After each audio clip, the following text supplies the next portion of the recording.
Hey YouTube, welcome back to another History Teacher Reacts video with Mr. Terry as I continue my search for historical knowledge here on the internet. Alright, today's video comes from our patrons who voted that I should check this video out, and it is the 10 greatest warriors in history by all-time 10's. So this is interesting. Obviously breaking down, I guess, what glorious deeds, I guess, in battle, and I think I should learn a lot because, you know, I think when it comes to military success, especially from individuals, you know, it often comes down to people that were famous generals or future emperors and things like that. So I'm wondering if they're going to stick to a lot of well-known people or try to find maybe some more obscure stories, you know, of maybe more common soldiers or something. Either way, should be fun to check this out. All right, if you'd like to be able to vote in future polls, go down below, and there's a link to our Patreon account. Starting at $1 a month pledge. Supports the channel, and is just another way you can interact and get things, you know, kind of fast-tracked, I guess, on this channel to get featured. All right, if you like the original video that I'm watching here, go down below, link to in the description will take you there. Give them a like and subscribe if you like that.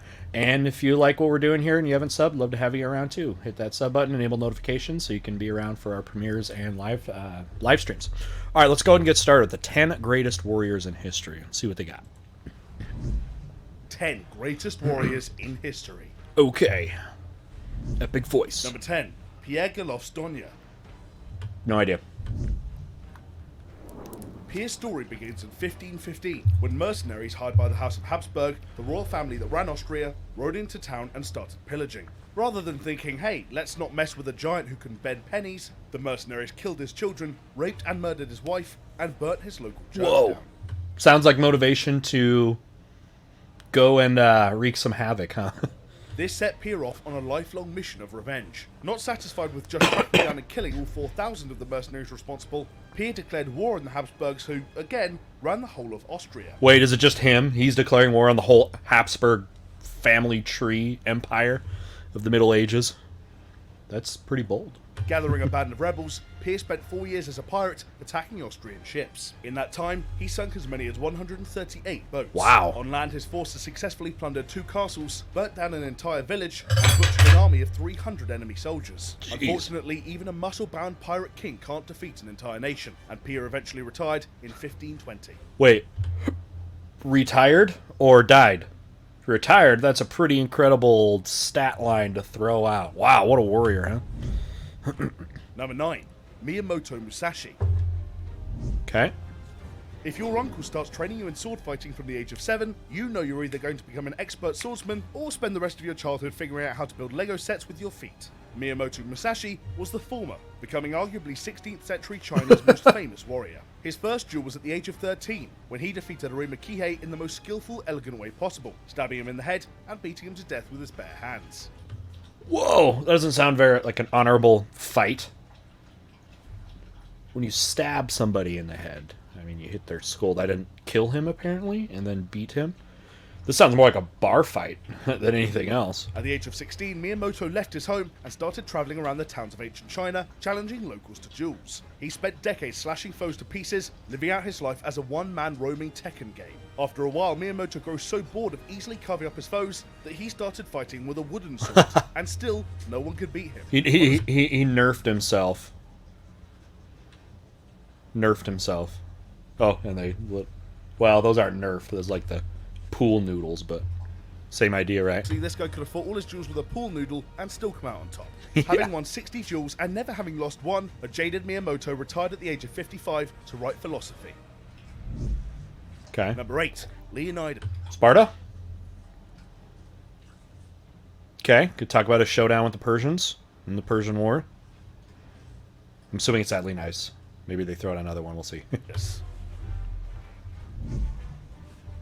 The ancient Spartans were balls out Gotta be mental. him. They threw disabled babies off a mountain, hunted Yeet. their own slaves, and subjected all male citizens to military training from the age of 7. Yet, Yeah, military training in Sparta becomes mandatory at age 7. You're actually taken away from your family and will start your life in a barracks, and you will do basically full-time training from 7 to about 20. where then you can do things like get married. Although you actually live in the barracks, I believe, and if you're married, you basically live in the barracks, I think, until you're 30. 30 is when you really become a citizen, and not just Spartan culture, but actually Greek culture in general. And get a lot more freedoms there. But yeah, I mean, think about what you were doing at 7, right? Were you doing full-time military training, or were you, pick your nose and watching SpongeBob? Even for a Probably the Spartan, latter, right? King Leonidas stands out as especially badass. When a Persian army tore through Greece in 480 BC, Leonidas took 300 Spartan soldiers to hold them off at the narrow. That's actually a scene, if you look at pictures of Thermopylae at the pass, where they at some point in this area held down the Persians for as long as they could, and then somewhere in these cliffs, in these little valleys here, is where the famous traitor, right, Greek traitor, told the Persians about a secret pass that could get them basically to flank the 300 Spartans, because the 300 Spartans had been successful at narrowing down the Persians into a smaller mountain pass, where their smaller numbers could then go toe-to-toe with the much larger Persian numbers and give the Greeks an advantage. So the great traitor, right, and treasonous actions against them that eventually dooms the Spartans. Pass of Thermopylae. Considering they're up against 70,000 to 2 million Persians, that's pretty ballsy. 2 million is way too much. If you go by Herodotus, who is our biggest source for the Persian War, the dude exaggerated every number he ever did. It was probably, I remember a college professor told me when I was studying Greek history in college, was saying, when it comes to Herodotus, you're probably going to want to divide by 10, and you might get more of a number. So 2 million, no, but, maybe get more into a 200,000 range, and that's true. There's no such thing as a 2 million person army. Not in this age, or hardly any age ever. When warned that the Persians had enough archers that their arrows would block out the sun, Leonidas replied in true action movie style, "Then we'll fight in the shade." Isn't that a great line? Right? The threat. You need to submit to us, or we will block out the sun with our arrows, because they're going to shoot so many, right? Then we'll fight in the shade. I love that. I love the Spartan responses to things, like the one that said, "If you don't submit to us, we will enslave your people and burn your farms," and this long thing. And the Spartans responded with one word in their letter. It said, "If." The Persians attacked them for 2 days straight, but Leonidas and the Spartans held the line, using their spears and short swords to kill 10,000 enemy soldiers. Unfortunately, a Greek traitor called Ephialtes told the Persians there was another path they could take, and the Persians surrounded the Spartans. At this point, most people with a basic understanding of arithmetic would probably surrender, but Leonidas stood his ground, and the Spartans fought until each and every one of them was dead. Many of them broke their weapons in the fight and started punching and biting the Persian soldiers. Their heroic last stand bought the rest of Greece time to rally a larger army and defeat the Persians. Number 7. Zhao Hudan. Spartans. Growing up in the 3rd century AD, Zhao Hudan was always what you'd call a problem child. As in, he was notice that with a lot of these people, they were all weird, aggressive children. All of these people, they're not these kind of people. These crazy soldiers. They're not regular folks. They're not wired the same way. They all have problems, family problems, and daddy issues, and all kinds of other things that are probably far more mature for a child to endure, and ends up changing them to be far more aggressive. You find that with most of these people. He was a child who beat up anyone he had a problem with. Yeah, when he was exactly. 13, he killed a man who insulted his favorite teacher. What is it with ancient China and these murderous 13-year-olds? Glad no one's done that for me. No. As an adult, Zhao Hu joined the Han army, less out of a sense of loyalty to Okay, his so we're homeland, Han but China. out of a desire to... Han China, often seen as kind of the golden age of classical China. After, excuse me, the Qin dynasty kind of founded China, a couple centuries before BC. You get the Han that come over later and really kind of reestablish the Chinese and kind of enter their golden age. And people today from China are considered majority Han Chinese, actually referring to that in their kind of classical age. So they would have been around about the same time that, early on, like the Romans, for example. The Han and the Romans were contemporaries. to kill strangers. As the bodies piled, he quickly rose through the ranks to become a major, then a colonel, then a general. But the incident that made Xiahou a legend happened during the Battle of Yan Province in 194 AD. While cleaving his way through an army of 10,000 men, Xiahou was hit in the left eye with an arrow. Considering an arrow to the knee is close enough to make most people stop adventuring, what happened next is incredible. Xiahou wrenched the arrow out of his socket with the eyeball still attached. Then, deciding it would be an insult to his family to simply throw it away, Xiahou ate the eyeball in front of the stunned archer before stabbing him. That's intimidating. You just shoot the dude in the eye and he's like...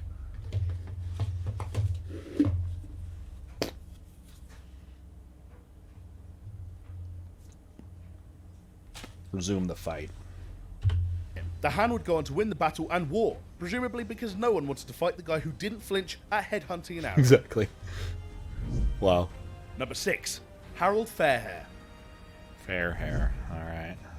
What do you We've got, all done Harold? things we wouldn't normally do to try and get a sweetheart's attention. But while you may think that the Italian meal you cooked or that terrible poem you wrote were ambitious, they don't really compare with creating an entire country for someone. In the 9th century, Norway wasn't one unified nation, but a collection of regional kingdoms. Harald Fairhair was the king of the tiny kingdom of Vestfold, and when he proposed to the Princess of Hordaland, she told him she couldn't be with a man who had such a small kingdom. Rather than taking the hint and going home to eat Ben and Jerry's in his underwear, Harold swore he'd conquer all the kingdoms of the land. Conquering for love. I mean, there's conquering for money and immortality and all that, but for love? I don't know if that's romantic or pathetic. You decide. He even promised not to cut or comb his famous golden locks until he had. Over the next decades, Harold slaughtered his way through Scandinavia, knocking down army after army as he spread his empire. In one battle, 3 kings teamed up their armies against Fairhair's men, but Harold simply cut a path through the soldiers, reaching the 3 kings and burying an axe into each of them. After killing scores of enemy kings, Harold stood alone as the leader of a unified Norway in 872 AD. And yes, he got the girl. Go Harold, I guess it worked. I mean, how could she not be impressed with that? Just conquered a whole new kingdom. Jeez. People, you know, love wins, guys. Love wins. Number 5. Monsopiad. Marauding 7-foot Dutchmen and psychopathic eyeball munchers may be pretty terrifying to meet on the battlefield, but at least you'd see them coming. Monsopiad, however, Unless you only got one eye, then it's a little bit more difficult. At least the depth perception. could shoot you with enough toxic material to kill Charlie Sheen without you ever spotting him.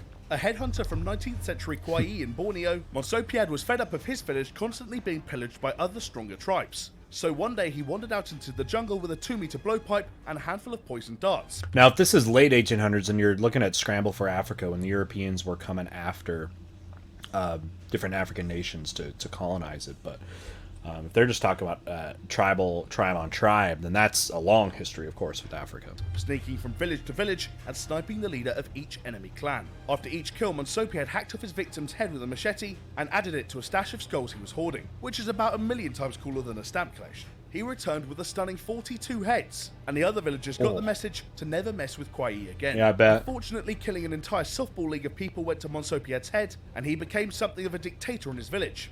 Seems like a pretty standard transformation, right? You get an ego eventually that you should be making decisions and stuff like that if you go out and wipe out entire villages and get the prestige for that, right? Just it goes to your head. In the end, the villagers gathered together at night and murdered him, but then they renamed the village after him, so, you know, swings and roundabouts. You can go visit it. Okay. Number 4, Aaron Burr. All right. Start singing Hamilton, I guess, right? Okay, what do we got? I mean, okay. Yeah, he shoots him. Is he a warrior? Am I missing something about Aaron Burr's past? Generally speaking, vice presidents don't kill people. But then, generally speaking, vice presidents aren't Aaron freaking Burr. When the US War of Independence broke out in 1775, the 19-year-old Burr quit his gig as a lawyer and joined the American Revolution. I don't know anything about his military career, though, as far as, like, with that, so this should be interesting. Sent up to fight in Quebec, he made a name for himself after personally shooting his way through 20 or so enemy soldiers to try and rescue his injured commanding officer. After that, Burr served in New York, where he helped defeat a British invasion of the city and fought alongside George Washington in the Battle of Monmouth. Makes sense that they would then be tight later on when the U.S. government is established, right? On another occasion in Yale, Burr and a handful of local college students managed to fend off 2,000 professional British soldiers. After College the war students. ended, Burr entered politics and Don't wound mess up with becoming them. Thomas Jefferson's vice president. You'd think that an office job would put an end to Burr's killing, but no. After getting in a tiff with Alexander Hamilton, Burr challenged him to an illegal duel and shot him to death. Now, I don't know if you know, but yeah, duels were, you know, somewhat common, I guess, back in those days. But it was actually pretty rare for a duel to end in a fatal wound, mostly because guns were also extremely inaccurate, right, to actually give a fatal wound. So I guess it kind of makes sense, though, if he was actually like this war hero, you know, in the American Revolution, like they're saying, then maybe his shot wasn't so lucky, and maybe he indeed was skilled as a marksman or just holding firearms at all. Makes a little more sense. I don't know. The state of New York put out an arrest warrant for Burr, but he simply ignored it and went back to being VP. To this day, Burr is the only vice president to kill someone while in office. That we know of.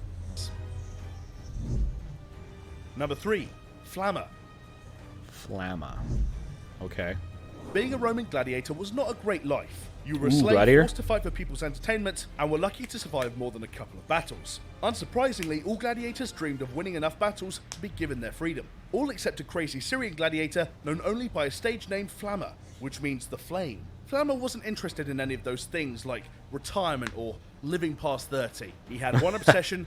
Yeah, gladiator life expectancy is like mid-20s. You don't survive. And you're not meant to. I mean, that's the design for the most part. Why, I guess they would try to get you influence. Say, hey, you keep winning, you keep winning, and maybe you can get your freedom. But I don't know how rare that was. I'm sure it was, because it's designed for entertainment, not some fair fight generally. Depending on, I mean, depends on the era. And one obsession alone, being famous. Basically, he was Kim Kardashian with a sword and a death wish. Armed I think she has both of those, though. only with a sword and a shield, Flamma usually faced off against Retiari's gladiators, dodging their tridents and nets before gutting them. Can we also take a second to appreciate Roman mosaics? I think it is such a cool art. So you get the little tiles and you plaster them and they make for an awesome wall or ceiling or floor. You can do so much with them. I always just love, I think mosaics are like the coolest of the ancient art styles. Over the course of his career, Flamma was offered his freedom on no less than 4 occasions. Each time Oh, he wow. rejected it and continued his life of hacking people to pieces. So he had the chance, but he's like, no, I love this too much. Gladiators also, depending on if they're not, well, I don't know if it depends if you're one of the slave ones or not, but they got paid a lot, like modern day athletes. They were rich. You could get, I thought, like a couple $100,000, what in modern day money probably for a fight. Like, it's a big deal. Flamma was in a staggering 34 battles, but after 13 years of fighting, he was eventually killed Aw. in the arena around 200. Flamma. Number 2. Genghis Khan. Never heard of him. When you're the head of a horde of fearsome warriors responsible for more deaths than your average dictator, you know you've got to be in this video somewhere. Genghis Khan was the founder of the Mongol Empire, an empire which ended up covering 24 million square kilometers of land. I mean, this has got to be the least surprising person on this list, right? He's known for killing tens of millions of people. I mean, not himself, but under his sieging. How did Khan's empire grow so large? By wiping out anyone who stood in their way, of course. What is it, Khan's 40 armies killed yeah, over 40 14 million. million people, which at the time was 10% of the world's population. 1 in 10 people are killed by the Mongols in Genghis's life. Go ahead and absorb that. 10%. 40 million people. Can't fathom that, not in the modern sense.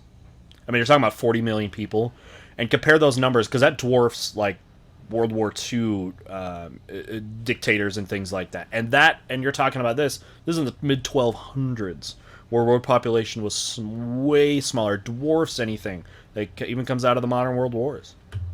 Obviously, you don't get to be the leader of a group like that without having some serious skills. Khan was a fearless warrior and skilled archer from childhood, first testing his abilities when a gang of slave traders captured him. Despite him and his wife being enslaved for months, Khan eventually managed to escape and kill his way to freedom.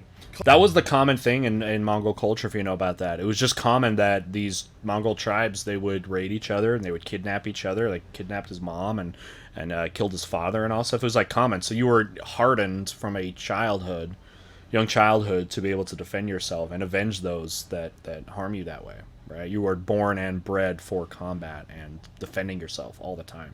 Khan would become such an obsessive obliterator of enemies that he may have accidentally been the world's first environmentalist. This is great. With so many people no longer breathing, and with so many wiped out civilizations returning to uninhabited woodland, Khan is credited with removing 700 million tons of carbon dioxide from the atmosphere. They say, I mean, I don't know if they have actual, like, geologic testing of that there is a noticeable drop of carbon dioxide because of how many people were killed. Literally not exhaling as much. I don't know where that comes from. That's just an estimation. Or they go, all right, how much does an average person exhale with carbon dioxide and all that stuff? But I've heard that before, and it's just, I got to see the stats for it. But that's just an amazing thing. He was good for the environment, returning land back to nature. Number 1, Galvarino. Okay, so number 1. I don't know this name on top of my head, so I'm hoping that it can... I mean, how do you top Genghis Khan?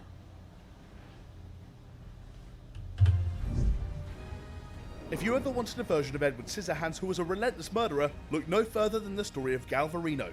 Now, okay, before they get this, if murderers should... Like, okay, we're gonna get into a debate there of fighting in battle versus actual murder. Like, we're talking about serial murders here. Like, are we differentiating warriors from murderers? And then we get into a whole discussion of, if you want to get into the murder is murder, no matter if it's to the, and Voltaire says, it's apparently murder is okay if it's to loud trumpets, then it's warfare.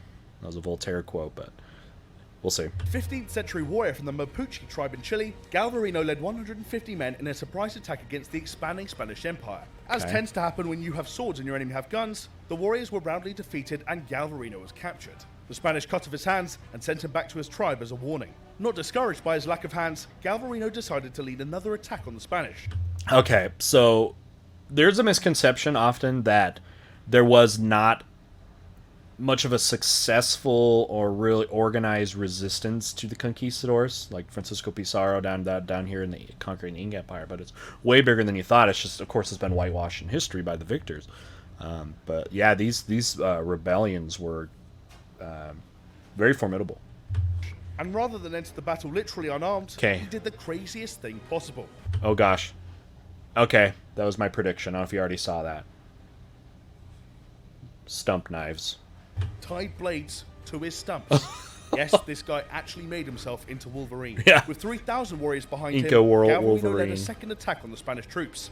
Unfortunately, even if they lash your arms, swords still don't beat guns. Though only managing to kill around 30 soldiers, Galvarino did find the Spanish force's second in command and cut him into ribbons. He was recaptured, and the Spanish, impressed by his DIY approach to prosthetics, offered to spare him. Our favourite machete-handed loon stared them in the eye and told them that if they released him, he'd rip them apart with his teeth.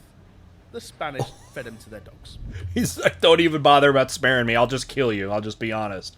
And then slice, slice, slice. Whoa. So, that was the 10 greatest warriors of all time. Did we leave anyone off the list? Reckon you could take all of them? Let us know in the comments below. And if you've not had enough of ridiculously badass people, then check out 10 badass women from history, playing now. Nice. Okay.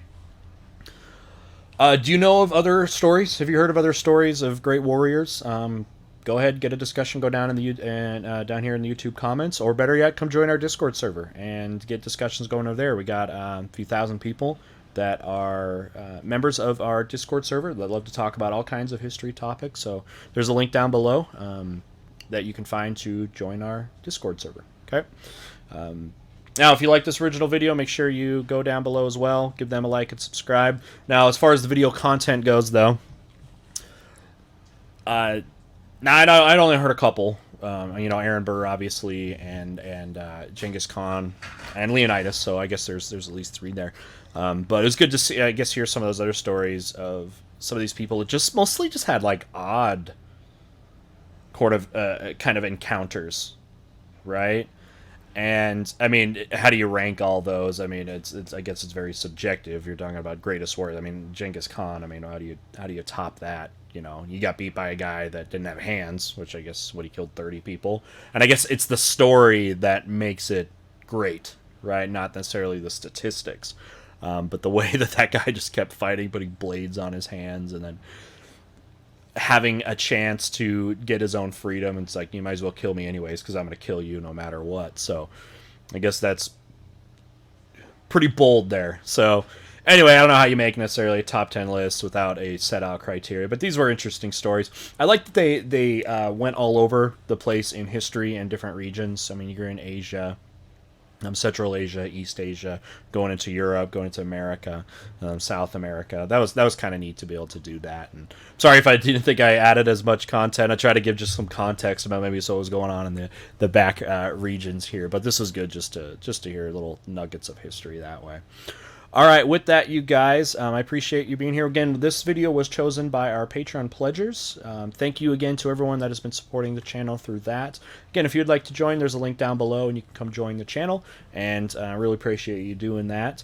But first and foremost, I just thankful that you are here and taking interest in history and supporting history education, even with just watching videos and getting discussions going. It's very important. I truly appreciate that. With that, we'll go ahead and end it here, and we'll see you guys very soon. Bye.